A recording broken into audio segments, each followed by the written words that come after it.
ni barog og naghiusa ang mga membro sa Jensen Market Vendors aron ipasibaw ang ilang mga katungod pinagi sa ilang mga tingog og tarpaulins o gipalig-on pinagi sa pagkuhag abogado nga nakasabot sa teknikalidad sa ginatawag nga public-private partnership apan samtang sila nagahisgot sa isyu sa Mulingki ni abot si Mayor Lorely Pacquiao. So, makasiguro mo nga atong ibalik para ma-review ulit sa sanggunian kung saan dapat nga i-review. Kay sila man ang nag-approve ana. Human gisulti sa mayor nga magpagabas kinig kamanduan aron ipa-review sa sangguniang panlungsod ang naaprobahan nga proposal sa Mulingki. Nalipay ang mga opisyales sa market vendors.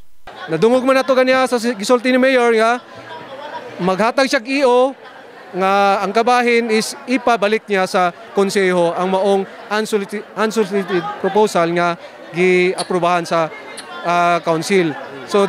So it's a very good news og maayo gyud nga pangitabo diri sa mua. Nagapasalamat mi sa atong halandong nga mayor, si Mayora Lorely Pacquiao. Kay gipaminawan niya ang ato ang mga mulo diri sa General Santos City Public Market Vendor Association. Gipaklaro sab ni Attorney Syke Mamadra kung unsa ang ilang nakita nga kakulangan sa naprobahan sa sangguniang panlungsod nga unsolicited proposal sa investor nga 2.3 billion Mulingki. Ang una gyud siguro nga dapat nato tan-awon no kanang mga dapat nila nga mga datos o dokumento nga dapat naa sa ilaha sa pagdesisyon wala gyud. In fact, ang Public-Private Partnership Center nag-ingon mismo nga napay mga kulang ang mga datos such as PTC or kanang detalye nga dapat ginhatag sa private public partnership. So wala ni siya, nag-decide sila nga walay mga dokumento nga ingani.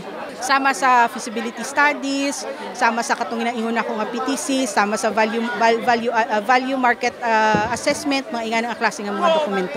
Kahibulan nga naprobahan sa ISP ang proposal kaniadtong Hulyo 16 onya gikuyawan ang mga market vendors. In the heart of changing lives. Kini si Verjason, Brigada News.